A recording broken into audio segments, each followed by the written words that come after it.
According to Merriam-Webster, time dilation is a slowing of time in accordance with the theory of relativity that occurs in a system in motion relative to an outside observer.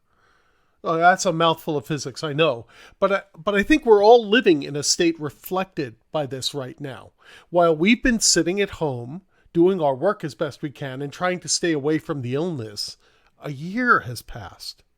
And while we've all moved through time together at the same pace, the feeling of our lives has dramatically slowed down due to a lack of real outside activity. We're all looking to fill the gaps and make time feel more in sync with personal accomplishments, our own relief valves to show the passage of time. I started a podcast in what was May of 2020, although depending on the day, it was either last week or 1,000 years ago. In August, after building up a little bit of an inventory of the podcast, I released my first episode that was recorded with my old friend W. Curtis Preston. We're both technology guys with a serious drive to learn about all kinds of things and to get up in front of a crowd and tell stories. He taught me how to do this podcasting thing from a technical perspective, right? He taught me the tools to use and how to edit it. And just watching him do his own podcast every week, I learned a lot about how I thought this should work. And I figured it's been almost a year. It's time to check in on him and see what he's been doing to fill the time dilation in his life.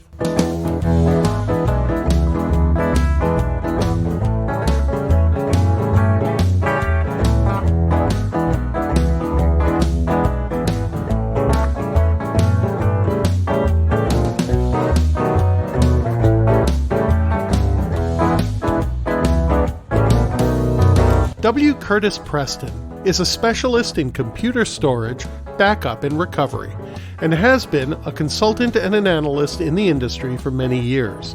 He's the author of 3 O'Reilly books, with a 4th, Modern Data Protection, being released in May.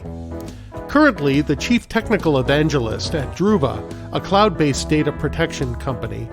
You can also find his works in publications like Network World and in the Restore It All podcast from his website, Backup Central. My guest this week is a revisit with my friend W. Curtis Preston. He's the chief technical evangelist for Druva, a cloud-based disaster recovery and backup company. Curtis, welcome back to the Relief Valve podcast. Anytime. I have literally nothing else to do.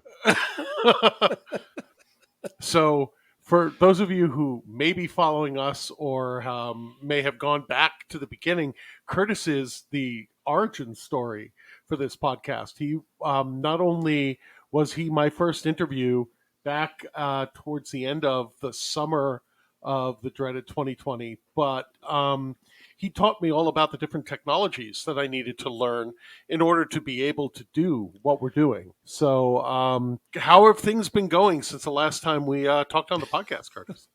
Literally, nothing's happened. I mean, nothing's happened in the last 6 to 8 months. How's work? How's work been? Work is, I say this with like crossed fingers and knocking on wood or what. Work has been really good. Both my job, I enjoy my job, which is, I evangelize. I think more the way we do things than the actual product. Like I'm not in sales. I'm more sort of thought leadership and talking to influencers and explaining why it's important to back up SaaS or why it's important to what the value of using cloud as a target because it protects your backups from ransomware and things like that. But I think the coolest thing work-wise is that they gave me carte blanche to spend the time I needed to do to write my next book, which I know you know about because you participated. You actually wrote a chapter for me. I did, and by the way, thank you for giving me the opportunity to do that. It was fun, and it gave me a chance to exercise muscles I don't usually use. Yeah, and I'm excited that book is now, as of this previous Monday, it's in copy edit, so that means it should be in print by end of May. So super excited. It's modern data protection. So that's going well. The podcast is going well. Listenership has gone up every month. So we're talking about the Restore It All podcast, which fortunately you've got that built-in audience, right? And because you've got that built-in audience, you're drawing more people in to Yep. record with you, and you've covered some amazing stuff. You've had, what's the doctor's name that you've had on a couple of times to talk about the state of the pandemic? Dr. Lindsay Schultz. She is an MDA. She's an MD and MPH, so Masters in Public Health. So Right. she's both a doctor and and she's got this. She specializes in what's called harms reduction, which is helping governments make decisions on public policy based on the positive or negative effect those policies would have on health. Which, in a pandemic, she's been really busy. Yeah, I'll bet. And the information that she was able to convey for your audience was spectacular. Yeah, I thought it was great. I thought we were going to have one podcast. We ended up the one recording I did with her. I think we turned into like 4 podcasts because it was so good and it took so long. And then we've had her back for some follow-ons. Yeah, and the thing is, we're not. That's not the purpose of our podcast. Our podcast is about backup and restore and DR and security, and but it just didn't seem right when everything fell apart to just go talking about backups like nothing was happening. So we did that, and it's been great. I listen to you every week, and being able to get that kind of information and the other interesting things that are going on that you record on, you're very good at it. So keep up. Thank you. Keep it up. This podcast is called Relief Valve, and the goal of what it was about in the beginning was finding things to help break the stress and the pressure, and finding a creative outlet to get through the pandemic and the problem of sitting around at home. You have been doing some fascinating projects to help you fill that. Work is good, and that's terrific. Talk about your many diverse and interesting projects that you've been working on in your spare time. Yeah, it's funny. There's a running joke down. So I live in North County, San Diego. My wife's family lives in South County, San Diego, and so we got to see them pretty regular before the pandemic. Obviously, much less regularly now. There's a running joke in the family, which is, "What's Curtis up to now?" Because they've known me now for 30 something years, and I've always sort of had something going on that was like a new hobby. But and over the years, those things have included things like brewing beer, or I tried my hand at guitar for a while. But the pandemic, I think, sort of put that into turbo mode, right? So I've done a whole bunch of things, everything from a number of home improvement projects, one of which is actually going on right now. This is a rare for me. I've hired someone else to do some work outside. Normally I'm a real do-it-yourself kind of person, but there's a fence replacement going on literally right outside the window. I've picked Spanish back up again, and so let's see what else. How are you learning Spanish? Were you using one of these online things? Well, yeah, it's definitely online. No, Jeff, I'm going to a physical in-person. No, I didn't mean it that way. Are you reading a book? Are you listening to a tape? Sheesh. No, I've tried. I took Spanish in high school, and for a clearly gringo that doesn't get a chance to use the Spanish much, I've retained quite a bit of that. But I don't get to use it, and I've lost more than I've retained, and so I've tried a few things throughout the years. The thing that I'm trying right now is called Fluens, like it's like fluent but with a Z, and it's not cheap, but it has what I needed, which there's a lot of listening. That's where I really am the worst at my Spanish, is escuchando, right, listening, and so. This program, it starts out with, it's always introduced. There's a young lady who is actually the founder of the company, and I'm guessing speaks all the languages that they support. She's a Latina from, I think, Argentina.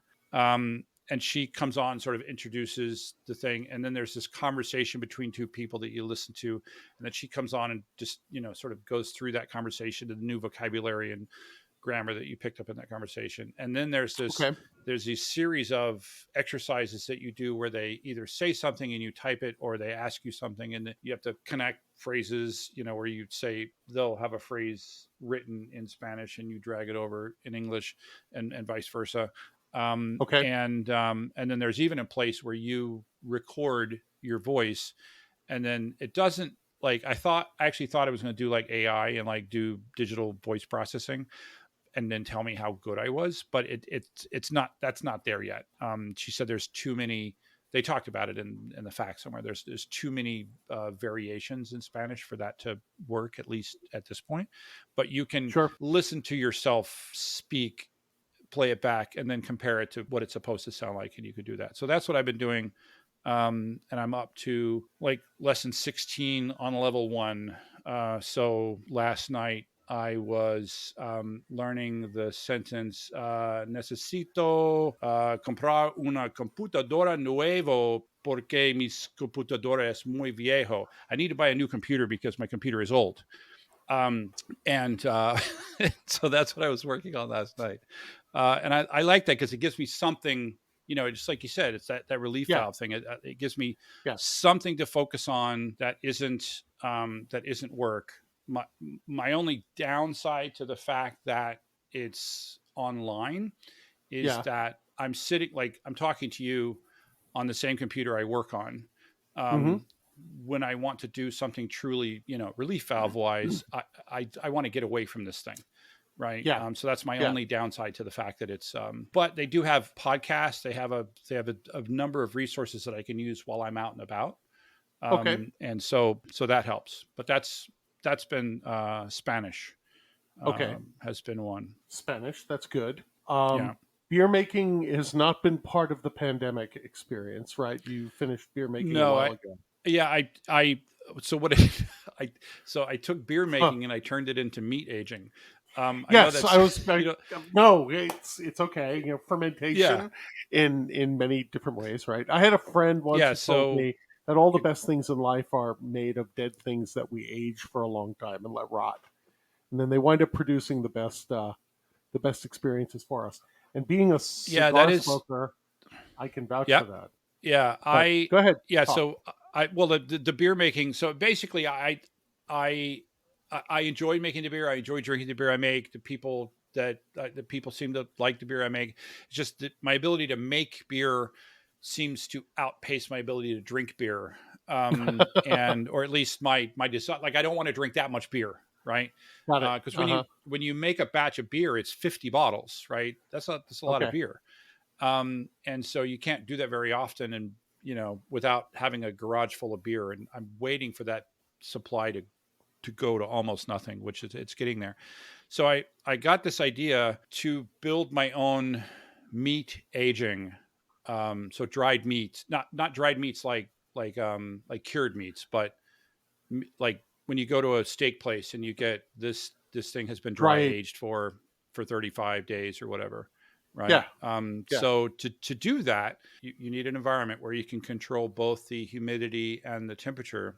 And so I had my fermentation chamber, aka old fridge, that had a temperature control device where you have a temperature probe in there and you plug the fridge into that. You set the temperature control device to the precise temperature you want the fridge at. And then when Yeah. it senses that it's below that or above that, it turns the fridge on for just long enough to bring it down to that number.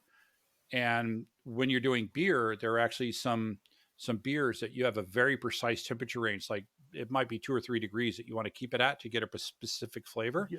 And Yeah. so if that's the case and you're in a garage in San Diego and it gets cold, it might actually be colder in the garage than what you want it to be. So you actually Right. have there's another plug on the same device that can be plugged into, you plug it into a ceramic heating element, like what you would put in a snake pit. Okay. And so if it gets too cold in there, it will turn on that ceramic bulb. I didn't need that with the meat aging, but so it does that. But then you need to control the humidity, and that turned out to be the real pain in the ass, which ultimately resulted in me deciding to stop the project. I did a couple. Yeah. Um, The problem is actually you don't want you want the humidity high, but not too high. You want it Right. above 75%, but below 85%. And Why is that? so what happens is too low, and the meat um, the meat degrades too much, right? Okay. Like you get too much meat loss below that, and Okay. also you want a certain amount of humidity because you want a certain amount of, basically you want decay going on, right? Right. That's what Right. dry aging is. But too much, and you get things growing that you don't want. Right. You get And microbes so and you have other to bad things. control it in that range. And producing mist is easy. You, again, the humidity controlled, it's exactly the same. It's from the same company. It's like Ink Bird or something, I can't remember. And you have two plugs, one that you plug into a humidifier, and it Yeah. just, you have a dry mist humidifier, it comes on. And but then here's the problem: how do you reduce the humidity in an environment? So there's your question: how do you do that? Uh, How would you normally do that? I would get some kind of the decusant, the powders or whatever, the crystals that absorb the humidity for the environment. It's interesting that you say that. We'll get to that in a second. So my answer would be I would get a dehumidifier, Yeah. right? Okay. So there's a Yeah. humidifier and a dehumidifier. Yeah. The problem with dehumidifiers is they work by being colder than the air around it, which creates condensation and sucks water out. They Yeah. don't work in 39 degrees, which is where where Yeah. the Okay. temperature that I keep in the fridge at. That So that I makes so I sense. Yeah. had to so I had to resort to desiccant, right? Okay. Um, the problem with desiccant is that it runs all the time. So Yeah. you're now at a constant battle between the humidifier and the desiccant. So I Yeah. created this box, this plastic, I bought a plastic Yeah. storage bin. I put Yeah. desiccant in the bottom, and I put a fan on the top, and then that fan would get turned on when I needed to dehumidify, and so it would blow air through the desiccant, which would then dehumidify, right? Yeah. Yeah. Okay. Yeah, And it's it interesting. was cool. It was cool and it was fun, but like literally constantly, I had this app on my phone that monitored the temperature and the humidity of this thing. And if I get it wrong, things grow, or I Yeah. lose. Yeah. The meat that I'm putting in there, I'm buying. You have to buy subprime cuts, so I'm buying like $200 pieces of meat to put in this fridge, and Yeah. it's like, holy shit, like what if I get, you know what I mean? So towards Nobody the ever end I said was just hobbies like, were cheap, dude. dude, yeah, well, it's just Yeah. like I hear you. there was way I too hear much you. stress, right? Yeah. Yeah. And so that, I think well, and also my fridge died, so i Oh. i bought Okay. i bought it was a cheap fridge from Craigslist. So I Yeah. decided to buy a second cheap fridge from Craigslist. I bought that Okay. fridge, I plugged it in, and it tripped my GFCI. So Okay. something's wrong with the second cheap fridge I bought. Yeah. And so I was like, you know what? I'm done. So boom, I'm out. I'm out of the dry. I'm out of the dry aging What, did business. did you get a product out of it during your experimentation that made Absolutely. you happy? I got both so I did a full, what you get ribeyes from, whatever cut Yeah. of meat that is. Yeah. It's like the rib roast or whatever. So Mm-hmm. I got 100% dry age for 30 days, a rib roast. So now I have a bunch of 2-inch thick dry aged ribeyes. They are amazing when I cook them. I did the same Okay. thing with again the same the thing you get New York strips from. So I have a bunch of New York Yeah. strips. Okay. And then I did 2 dry aged briskets, and Okay. honestly, those were the juiciest briskets I've ever made.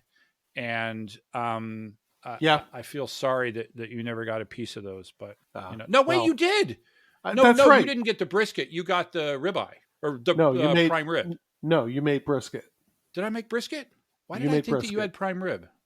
No, we had brisket. That we Okay. came. So, in full disclosure, I went to attend Curtis's family birthday party down in San Diego, which was done safely, socially distanced out on Yes, the we did. We did it back patio. outdoors. We did it socially distanced. Everybody Yeah, wore masks and all the thing. Yeah. and it was very, very nice that you invited us because I haven't really been out of my house and seen other human beings pretty much in more than a year, right? Because Yeah.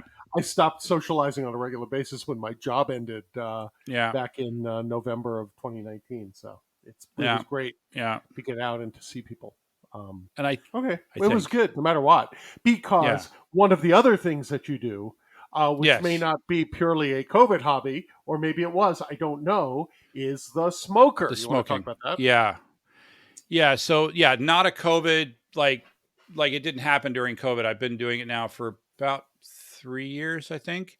And that Okay. is, I have two smokers. I have the one that I started with. Well, I have another one that was crap and I threw it away. But then I have the one that I really started with, which was called a pit barrel cooker, and it's a 35-gallon drum smoker. Okay. I highly recommend it for new people that are getting into actual smoking meat. It's $300 to your door, Okay. and there's that one. But then I bought this. Backwoods is the name of the company. Backwoods. It's a what's called a reverse flow smoker. If you don't know what you're looking at and you looked at it, you would think it looks like a safe, right? It's Okay. just this like rectangular Yeah. black unit. It's a firebox on the bottom, cooking chamber on the top, and Okay. it can hold two big briskets and a few other small items all in one time. Most of the time, I'm only cooking one thing though. Yeah. And it and I have and here's where the nerd comes in. I have a thing called a fire. It's called Firebox, and it's a precise temperature control for that smoker. So there's a fan that goes Okay. on the what do you call that? What do you call it? Where the air goes in? Why am I the the damper? You Okay. close the dampers and you put this fan on the damper, and then you have a temperature probe, and you fill it with fuel, and then you set this temperature thing to what you want. And what happens is when the temperature goes down a little bit, it turns the fan on, blows air on Which the on the coals, and then coals, makes and then more brings heat. it back Yeah. up to temp. Okay. Um, yeah, and then it also has meat probes, temperature probes, and all of Yeah. that's connected to my phone via Wi-Fi.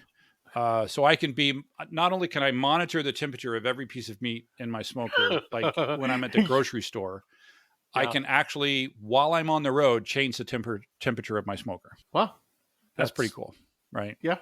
Yeah. I got into the entire meat smoking hobby to make brisket for my wife. She's such a fan of. I was not a fan of brisket for me because all the brisket I had elsewhere was like dry, and Yeah. Yeah. and brisket, as you know, brisket is well done. I'm not a well done kind of person. And I researched, and everybody's like, listen, if you're going to do brisket, you got to do it right. You got to, it takes a while to get up to that. And so I learned how to use my smoker using the closest thing to a brisket, cooking wise, which is a pork butt, right, or a pork Okay. shoulder, Yeah. and Yeah. because it cooks very much like a brisket, at similar cooking time, and the and just like a brisket, you cook it to feel, not to temp. Right. And then, yeah, and it was funny. A couple months ago, I was talking to a good buddy of mine, and he was following me into this hobby, and he got his new smoker and he wants to do a brisket. And I said, dude, like that's a 10 on the difficulty scale. Don't do a brisket beginning. Like you're gonna ruin your brisket. Do something simple like a pork butt. It's much more forgiving. And he looked at me and he's like, Curtis, pork is not going on my smoker. And then I Ah, realized yes. he Okay. he's a observant Jew. And I was it's like, oh yeah, I forgot who I was talking to. But he did his Yeah. brisket. He said it came out okay. So Cool. All right. yeah. What other interesting things, my friend, have been going on in your life? Home improvement projects. Let's see. I have replaced my front yard with, I have a typical California yard. It's 500 square feet, Yeah. right? And I replaced it with artificial grass. I built planter boxes in my backyard. I built a shed. I built a custom shed to go over my pool pump and also act as a backyard thing for Yeah. my stuff. And then also I've gotten into woodworking, like actual building things with Power actual like tools. power tools. Way too many power tools. Yeah. I Okay. didn't learn my lesson of the fact that I've I've injured myself with power tools, not once, but 3 times, that required surgery or visits to the ER. Yeah, not good. Um, Not good yeah, stuff. but I none of that's happened in the last like 20 years. So Right, you're hopefully older and I've wiser now. It older makes and sense. wiser and missing a few parts, but missing the end of my left middle finger, which by the way is why I had such difficulty with the guitar. Yeah. Because you, Okay. yeah, have you played guitar ever? Have you ever tried? Yeah. No, I play all the time. Oh, okay. So you know how I own important. 3 guitars. Yeah. Okay, so you know how important the middle finger is to make chords. Yes. Yeah. Yeah. So you don't really think about how important it is until you don't have one, So, and so yeah, I mean, your fingers, you didn't lose like the upper third of your finger. You got part I of the tip lost the cut off, right? tip of it. And so Right. my middle finger on my left hand, it's basically skin and nerves. Okay. So if I push down on the end of it, it It hurts. hurts. Got it. So Understood. I can't put pressure on it to do a chord. And Okay. so the guitar behind me is a left-handed guitar. So Okay. I was trying and I got the chords down, right? Yeah. Not all the chords, but Yeah. the basic The, chords, the right? the three you need to be a rock Yeah, star. Yeah. yeah, yeah.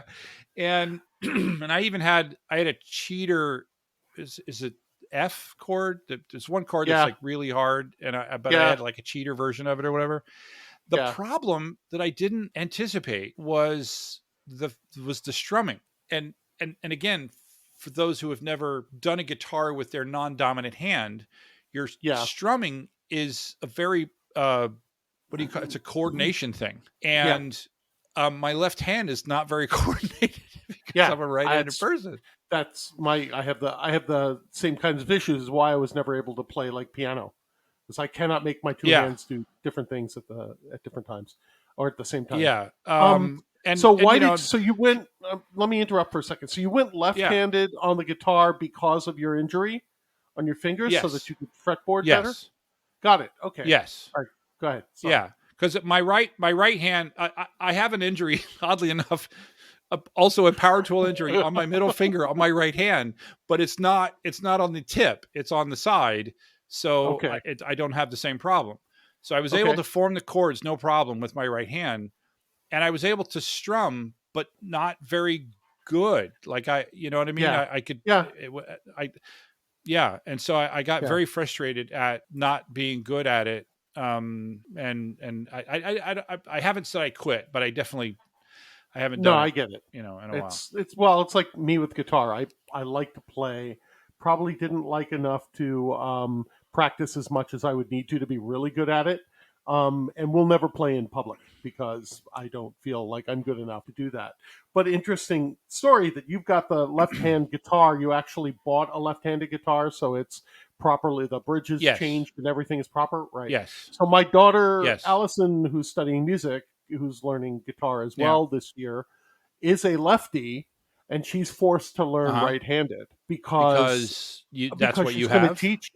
No, it's because she's going to teach, and if she's going to teach Oh, others, she has to be able to teach it in the dominant hand, which is right-handed. Um, we took her gotcha. right, yeah. So Jason Hadn't thought took about that. guitar for a while as a kid, who's my Hmm. son, until he got bored, and then the guitar sat idle for a long time, and I gave it to Allison, and I tried Hmm. doing just a basic restringing of it in reverse, but that's not Yeah. really the way it works, right? There are components on the Right. guitar Right. itself that have to be swapped, and I figured if she got into it, we could talk about either having the guitar converted or buying a new Hmm. one. It's not Yeah. exactly a really expensive guitar to start with, and she hadn't really taken a strong interest in it.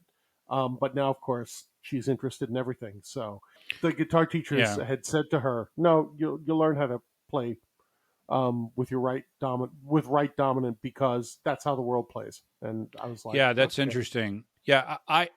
So what I bought was a super cheap guitar, like it hmm was like $150 or something, right? And yeah, um, what I wanted, I got when I was at my best, I started shopping for a nicer guitar, and I have a hookup at Taylor Guitar, so okay, I can get Taylor guitars at half off. nice, So nice, I was really, I really yeah, wanted to be good enough to justify spending like, let's say, $900 on a Taylor guitar, which was actually an $1,800 Taylor guitar. And I never got to that point, but Yeah. I haven't, like I said, I haven't given up. That's why it's Yeah. sitting right Yeah. No, I got there. it. It's right Right. there. Yeah. Yep. But No, I get it. yeah, I totally but get it. honestly, the things I like the best are things that are easy and they're with my hands. So like they're basically manual labor, right? Yeah. Yeah. I like learning Spanish. That's good, and it's good for me. I'm 55 now. I need to like do brain things, right? That's good for me. Yeah. Learning guitar it's learning a new skill, good for me. But Yeah. my true like relief valve stuff is like when I go out and I'm an organic gardener, and because I'm an organic gardener, I also compost, and because I compost, I also have worms. Right, I have a worm farm, right? Yeah.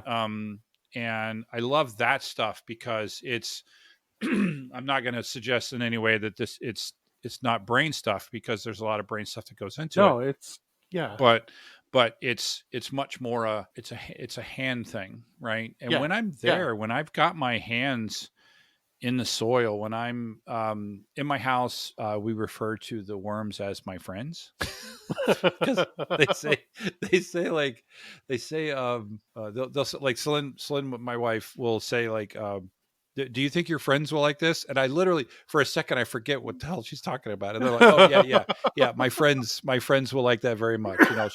She'll hold up a banana peel. Do you think your friends will like this? I'm like, yes, my friends will very much like that banana peel. When I'm down there and I'm turning over the compost, the worm castings, to see Yeah. how the worms are doing, I'm in the zone. Like you know what I mean? I'm not thinking Yeah. about the problems of the world. I'm thinking about my friends, the worms, and how Yeah. are they doing? Yeah. Interestingly enough, that the Bluetooth temperature monitor that I was using for my meat Yeah. aging Yeah. experiment, it is now in my worm house. Okay. So I built a little house, like it's like 4 foot tall and 18 inches wide, and it has 3 of these like rubber bins, like, Yeah. I don't know what they're like totes, right? And each of Yeah. those Okay. is a worm colony.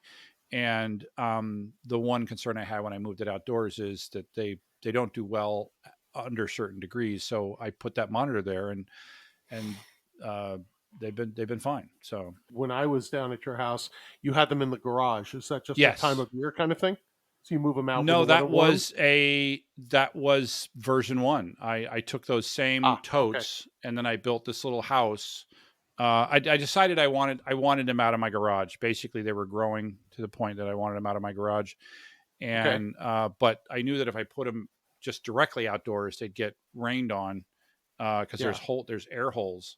And for Yeah. those that don't know anything about worms, they would drown. People don't understand that, but worms breathe through their skin. And so if there's too much, when you're doing worm farming, the number one thing you're doing is maintaining a particular moisture level. Yeah. And you do not want something else contributing to that, because it screws it screws off the equilibrium of the farm. So I had to build a little house Okay. for them. But Okay. so basically a little mini shed that the worms go in. You know what? One of the things I love about you is when you take on anything, no matter what it is, you take it on, Uh-huh. right? You I go take it way on, down man. deep. You do. You go way down deep down the rabbit hole, I mean, and who else is going to build a house for their worms? you're absolutely right.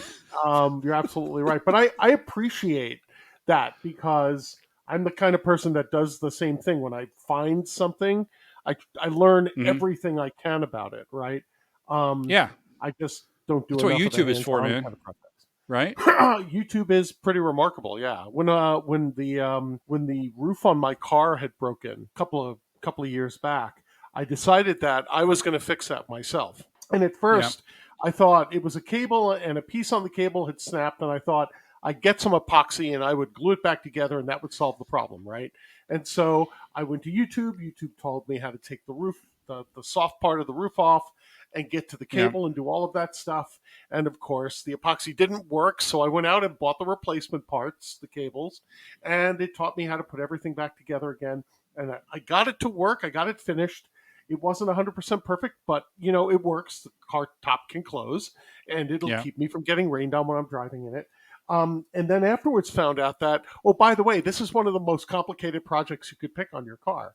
And I'm thinking, I'm not a mechanic. So you Yeah. see, my problem is I don't own any real tools, right? I own Yeah. a vice grip and I own a couple of wrenches and screwdrivers, and an electric drill that I use as an electric screwdriver, and that's Yeah. it. So That's there's funny. very little useful things you can do in your life if you don't have the right tools. It's why Yeah. I've given up on even Yeah. trying plumbing, right? Because plumbing is one of those things that no matter what, I get wrong. I Yep. can do electrical. Plumbing Um, plumbing is one of the things I outsource for sure. yeah, yeah. Every time I try to do something with the plumbing, somewhere towards 3/4 of the job in, we call the plumber to come out and finish it. That's just the way it goes. It, So we don't try anymore. it's funny. It's funny that I say that. So when I was saying plumbing is one of the things that I outsource. Having said that, Yeah. another project I have is I built a whole house water filtration system, not a water softener system, but a multi-stage water filtration system that Okay. will very soon get hooked into my main water supply line. And I was going to hire a plumber to do that final hookup. Basically, you Yeah. just chop the main supply line and do the hookup. And she showed up and she's like, why don't you just use shark bite fittings? And I'm like, well, because I thought that like I wanted to do it like the more proper way. She's like, shark bite will be fine. You don't need to pay me. She's like, clearly you know what you're doing. She's like, you don't need to pay me a couple $100 just to do the thing and the thing. She's like, just so I've been following the YouTube videos on how the shark bite fittings do and how to do them wrong, because there's a lot of people that do them wrong. So Yeah. I will be doing not just plumbing, but I will be chopping the main water supply of my house. Yep. Yep. Yep. Yeah. Yeah. That's why we hire experts, right? We replaced long time ago. We replaced the French doors, the sliding doors in the back of my house with French doors, and Yeah. this was clearly something I could do myself because it all comes pre-assembled. You just have to fit it, put the shims in, get it right, seal it in, get all that good Yeah. stuff right. I knew I could do it myself, but then I sit down and I have that moment where I say, "But if something goes wrong, you have a big hole in the back of your house." And that's when I call the handyman to come out and do the work for me. And that's just unfortunately the way my brain tends to operate. I look at it and go, I know I can do this, but if it doesn't go right, I am so screwed that I'm just not going to go to the trouble No, of yeah. doing it. I can well you know that now this isn't pandemic related, but just before the pandemic, you know that I also decided to put on my own solar on my house, Yes, that's true. You did. right? Yep. Yeah. And that was the same kind of deal where I was like, it doesn't look like rocket science, but if I screw this up, I'm putting holes in my roof, right? Yeah. Yeah. Um, yeah. I'd be more worried. I would have been more worried less about the holes in the roof than the actual wiring it into the electrical grid. Oddly enough, that part was I was not worried about that at all because I had electrical training from the Navy, Okay. and so that part was the easy part to me. What worried me was the first time. So I have a 2-story house. The Yeah. first time I went up there, and I had a real like holy shit moment. Right, I was just like, I'm 35 feet in the air, Yeah. and Yeah.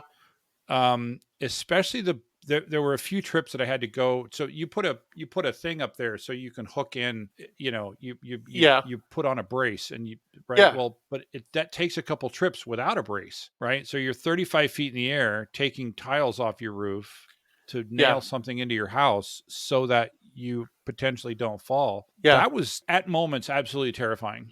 Right. Yeah. I'll bet. In fact, the one time there was one where I had to do something on the side of the house, like put a little screw thing, soffit to the Yeah. right of the house. Yeah. And I had to do it right at the peak of the roof. I had my belt on. I was, Yeah. whatever. I was laying flat on the roof. I was in zero danger of falling. And if I did fall, I would roll down my roof and the belt would grab me. Yeah. I was Yeah. as safe as I could possibly be 35 feet in the air. And as I Right. leaned over the side of the roof, my heart was pumping. You know what I mean? The adrenaline Yeah. kicked in because, it's fight or flight. But Yeah, that's I'm afraid that's my fear of heights is like that, right? And where it became irrational was like I'd get on a swing as a kid, and mhm. my uncle would like to push me really hard because he thought that was funny, and I'd go a little too high and it would scare the hell out of me, right? Yeah. That was the irrational part. But I'm the same way. I won't go up on my roof because for me, I have to put a ladder on the porch in the front of the house on the upper Uh-huh. level because Uh-huh. there's no access to the roof. It's flat. We're tall and Right. skinny, and climb a Yeah. ladder on the outside to go up over the top to get on the roof. Once I'm on the roof, I'm fine. But getting Right. up there is just, and getting back down again is just, nope, I'll fall. I'll bounce when I hit the Yeah. And porch on the way down, the and then I'll the bounce off and running land on the. the running joke was that if I fall and die while doing the solar, it really messes with the ROI of the project. So I mean, there's yeah. the insurance payout that goes along with it, though, that kind of Yeah. changes the math. But that's Yeah, a different story. exactly. And by the way, in the end, I did end up calling the guy. I basically, it wasn't that I couldn't do it, but I couldn't do it by myself. The Yeah, solar panels are big and bulky, and it turns yeah. out that sort of wielding those panels with one person, it just that was a fantasy. I don't know how I never saw that before beginning the project, but Okay. c'est la vie. But I just the summary statement, to go back to the original question. Summary statement is stuff with my hands, Yeah, right? Things that I can do, and I watch way too much TV. That's my other thing. I watch yeah, way too much. That's my true, like, if I just want to unwind and veg, I go and I turn on the TV and I watch either some really good series or movie that I know that I like from the past, yeah, or I binge watch something new. And sometimes you get some great stuff. yeah. I just watched The Undoing on HBO, which I thought Yeah. was an amazing short series of 5 shows. Okay. Um, Everybody at the top of their form. You got Hugh Grant. You got, what's her name? Nicole Nicole Kidman. Kidman. Yep. And then the little boy, I don't know if you saw, did you see Wonder? Yes. With, Yeah, I yeah. did. So the best friend of the main boy in Wonder, Jack, what was his name? Jack Wall or Jack Well in the movie, something like Okay. that. The best Yeah. friend of the kid with the disfigurement in that movie plays the son of Hugh Grant in this movie. And Okay. he was also really great. So I enjoy that. Well, I like you. I have that real love for the entertainment industry, Yeah. right? Yep. Yep. And I love to be transported, to another place. And it's funny, I can enjoy a movie or a show that I've seen many times almost Yeah. as much as seeing one that's brand new. Oh yeah. You know what I No, mean? there are certain things you can go back to over and over and over again. I attribute a lot of that, especially when it's a TV series, Uh-huh. to the way the character development goes and whether or not you become attached to the people, right? Because I look at Yes. the characters in a show as almost like family members Yeah. over time. And yeah, you go to visit with them every week. The show doesn't even have to be that spectacular for Mm-hmm. you to still want to watch the show over and over again because you have that love for the people. You have that love for the characters, right? And I get that all the time. But it's really what's funny about it is that can equally destroy the show, right? If you've got fantastic writing and a spectacular production values and a great story going, and you don't like the Mm-hmm. characters, you can't go back, right? It's like I don't care about this person anymore. Yeah, it's funny. My wife and I watched a movie. For me, it was the second time, but for her, it was the first time. I really wanted her to watch it with me. This movie on Netflix called "I Care a Lot." Have you seen this? Or No, I haven't yet. so I don't know the name of the female lead, but the premise is that she is a professional guardian. So this is the kind of person Didn't she win the Golden Globe last week she for it? might have. No, keep talking. And then so she's a professional guardian who is taking advantage of her wards. Yeah. And then the other lead in the show is Tyrion Lannister. I can't remember I can't remember his name in real life. Okay. The little person from The little person. well, I don't know. What is the current politically correct term for Don't a know. diminutive person? I don't know. I have no I idea. thought Yeah. that was the current term. Well, whatever the appropriate term is. What's his name? He's the biggest little person in the business right The now. guy from Game of Thrones, the guy who was on Game of Thrones. Yeah, yeah. Right? Because you're How can I asking me remember? specifically, I can't remember, but it'll all come up. I My would just say computer's they are amazing in that movie. And Yeah. what's interesting about it's just we go back to, if you care about the characters, they are both despicable people, the That doesn't characters that matter. they play. Yeah. But I can identify with them at different stages in the movie. You know what I mean? Oh, I know, absolutely. The despicable part doesn't matter. One of the best bad guys in the history of all bad guys is Alan Rickman in Die Hard, Oh because yeah. he's a thoroughly despicable man. Everything about him is Yeah. terrible, and yet you want to hang with him because he just seems cool. Does that make sense? Yeah. Um, Yeah. and I love always. I mean, I loved everything he did as an actor, but that one particular performance will always be great for me because he is the epitome of if I were writing a bad guy, he's the bad guy I'd want to write. Yeah. So what was Yeah. in the? Yeah. Go ahead. By the way, Peter Done? Dinklage, by the way. Thank you. Peter Thank you. Dinklage. So in the course of the past year of spending a lot of time at Yeah. home, what was Yeah. your favorite thing that you watched, would you say? Gosh, that's trying to think back to, I'm not sure if I was prepared for that question. I'm just trying to think. I've watched so much. What I've found as we've entered the award season, right, is time dilation, for lack of a better term, of the last year has got me kind of confused. I pay a lot of attention to animation because of my history, and I'm into the ES and all that stuff. And one of the movies that's getting a lot of nominations this year in animation is Onward, right? Which was a Disney release from what I thought was sometime in 2019, but apparently it would have had to have been in 2020 because it's getting all of these nominations now. And that's got me totally confused as far as trying to create any kind of timeline for my life, because I would swear to God I saw that movie sometime in 2019. Oh, right. But movies are sort of in this suspended animation state right now that's very, very confusing anyway. So I'm looking over my Netflix series or my Netflix history. Oh, okay. How could I have forgotten? So the show that I discovered and binge watched from beginning to end and thoroughly loved every episode of in 2020 would be Schitt's Creek. okay. I never heard of it. I Yeah. never anything. And then somewhere along the line, somebody said, you have to watch Schitt's Creek.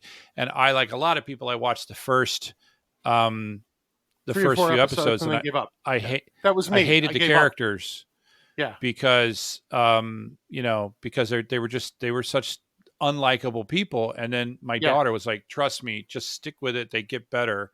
And they do so much get better. And you truly begin to care for them, and you just love them from beginning. It's funny because the reason why I say this is I'm looking back, and once Schitt's Creek shows up in my Netflix history, it's literally the only thing I watched for like a couple of months. We have to. I really enjoyed what's that? We have to go back. We have to go back for Schitt's Creek because we started it just like you said, and I got through about the third or fourth episode, and then said, I don't like this. I'm not going to bother. And the funny part about the show is you heard nothing about Schitt's Creek until its last season, and then all of a sudden it became the most popular thing in the world. Yeah. The other show that's in my history that I also really enjoyed both seasons is Cobra Kai. Oh, okay. No desire. Which was a sequel to the Karate Kid. It's a continuation. Better than you think it is. That's all I will say. Okay. It is a continuation. And it's the same characters, right? It's Johnny grows up, and what's interesting is, are you aware of the fan what would you call it, the fan theory of that what Danny? So Danny was what's his name's character? So that Danny was the true bully in the original movie. I've heard this theory. Yeah, I've heard this so theory. basically, this takes that theory and makes a series out of it. basically Okay. from the point of view of Johnny, the other guy. And now they're both grown up, and the other guy decides to pick up with the studio. And you know what? It's like I said, it's way better than you think it is. But Okay. hey, to each their own. But yeah, I'm looking. Oh, the other thing that happened to me in 2020 is I discovered Indian cinema or Bollywood. Oh, And interesting. yeah, I watched a ridiculous number of in Hindi with subtitles movies. Some of them have English dubs, but I don't like that. I'd rather hear it in the original. And I was Okay. amazed at some of these movies. What drew At you into it the originally? Well, I work for a company that is predominantly Indian from a Yeah. right. So I'm surrounded at work by a lot of Indians, and there was a lot of talk about it. And so I was like, you know what, I'm going to give a couple of these a try. Yeah. And so I just asked a few of my Indian friends to recommend some movies. And Yeah. it's funny, the very first one that I saw, it's just like with Schitt's Creek with you. I watched 20 minutes of it and I said, I'm done. I can't, this is too hokey. I can't watch it. Yeah, it's And an absurdity the about movie it. was called Om Shanti Om. What I didn't know was that the first half of the movie was essentially a parody of Bollywood films of the 70s. And Okay. it was done that way on purpose. They were doing it over the top on purpose. And then the Okay. movie changes to the second half. And I will say this: if you don't like musicals, don't watch Bollywood. Like almost Oh yeah, everything's a no, musical. every movie's got a musical number in it. Everyone. That's part of the But formula. there have been some amazing like dramas that I've seen, and I suck with titles, but there have been some Yeah. amazing dramas. What's funny is like the male leads. There's like two guys. It's like Yeah. every movie. It's Yeah. either the one guy or the other guy. Like, and Okay. they're actually really, really good. Especially given that I'm not the kind of person who likes movies with subtitles necessarily. But my Yeah. wife and I watched them and thoroughly enjoyed them. And cried in a few of them, amazingly enough. Some of them are actually quite touching. There's one that's it's starring the guy whose last name is Khan, and it's a true story about a national wrestling champion who wants to pass on his legacy to his children, and he's given two girls, and girls don't wrestle in India in that time. And it's a true story of him basically bringing wrestling to his daughters. And I am a sucker for a father-daughter film, right? Yeah. Yep. You know what I mean? Cool. Very cool. For obvious reasons. Yes. All right. We're talking a long time, so I guess I got to wrap this up at some point because I could sit here and talk to you, all day and all night. Yeah, you as well. You know me. You and I, we can talk about anything. Yeah. So it's a different world than it was last time we did the podcast, obviously. Instead of just coming into the lockdown, we're now actually can see maybe the end of the lockdowns finally starting to happen.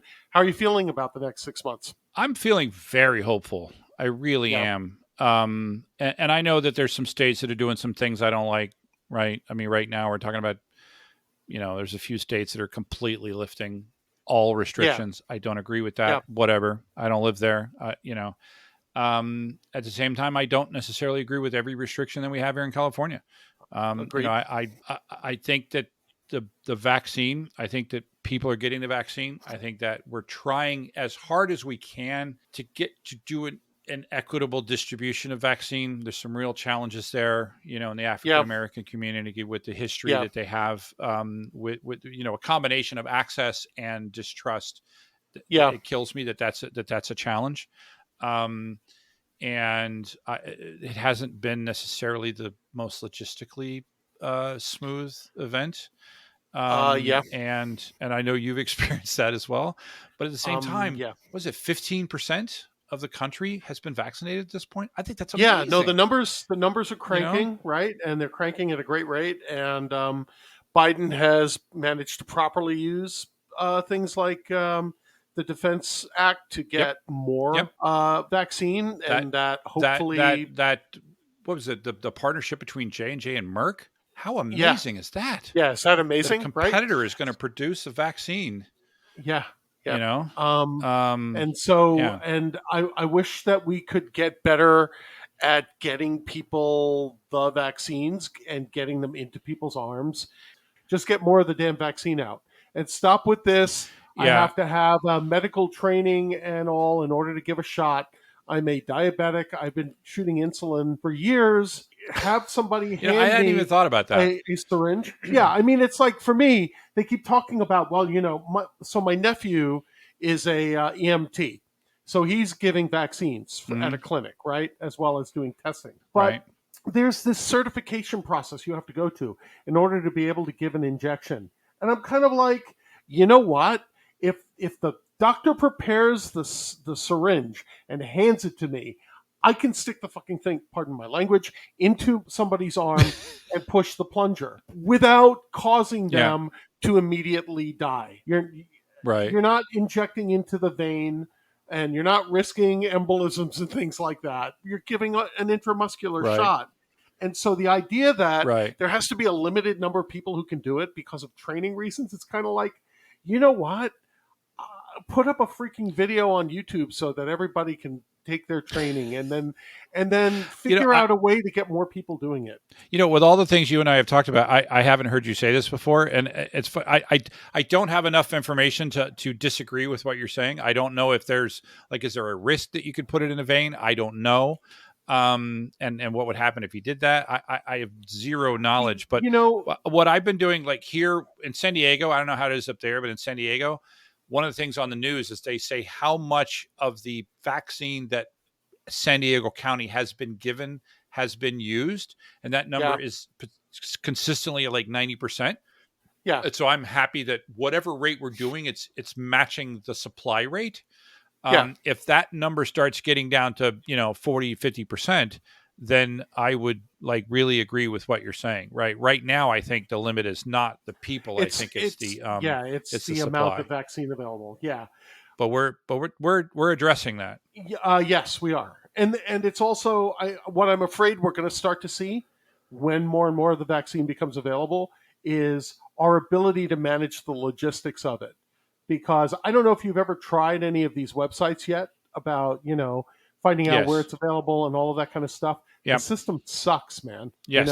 I mean, Amazon can process 1 billion transactions a day, and you can order something at 8:00 on a Saturday night and have it delivered at your door, at 10:00 the next morning.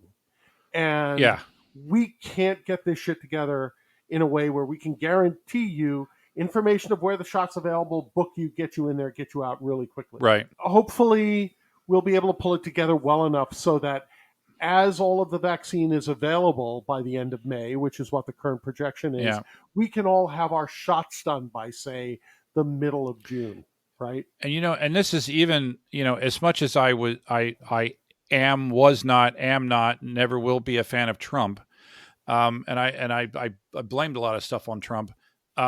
This has nothing to do with Trump. This has nothing to do with Trump. We as San Diego knew this vaccine was coming. Yeah. We had months to sort this out. Why is there not a statewide system? Why is there not even a county-wide system? A lot of this, a lot of this. Yeah, I know what you're saying. A lot of this in my mind is about, and I'm not trying to sound like a communist for anybody out there as I say this, but a lot of this is about capitalism and the way capitalism functions in our society. Nobody was volunteering to stand up and put these systems together and get, you know what I mean? Logistically, but that's the whole point of government. Government should have said months ago, let's do something. I agree with you, but government then turns around and goes, okay, folks, we need money because I've got to pay for the hardware and I've got to pay for the software writers and I have to pay for the administrators. And then they look up at Congress and now you can blame it on Trump because Trump helped create the state of the Congress we were in where it was kind of like, why should I give you money? Because if I give you money, then I won't have that money for myself anymore. And I want that money for myself, so I can't give it to you. And we wind up in this mess, right? And for me, I know it's charity and you can't force charity, but wouldn't it have been wonderful if I don't know, HP and IBM and Dell and all of the big hardware companies got together and said, we're going to give you guys the compute infrastructure you need, or AWS because they're cloud-based, right? We're going to Yeah. give you the Yeah. compute infrastructure you need for no cost, and we're going to find you volunteers who have the time, and let's just get this database built, and let's get it up and running, and throw some of this entrepreneurial talented spirit that's out there against the problem to get it solved without worrying about whether or not there's a paycheck attached. You know, for what it's worth, someone like me who's been sitting around for a year because of the pandemic could have helped in an effort like that. But it was always it's I think that we keep missing opportunities like this, and I don't have better answers. And I confess that when it comes to the vaccine, I'm frustrated because I'm sitting at home waiting, and I feel like if I had one of those in my arm, there are things I could be out doing without running the same level of risk and concern that I've got to worry about. That could make a difference. They could make a difference, contribute to the economy, et cetera, et cetera. Yeah. And the thing that we did in San Diego did so well responding to the pandemic for the election. I was so impressed, right? Yeah. I wrote a blog on Backup Central about what I experienced. I actually worked. I was an election worker. And I thought they responded to the pandemic so well, and they brought in a lot of technology to bear.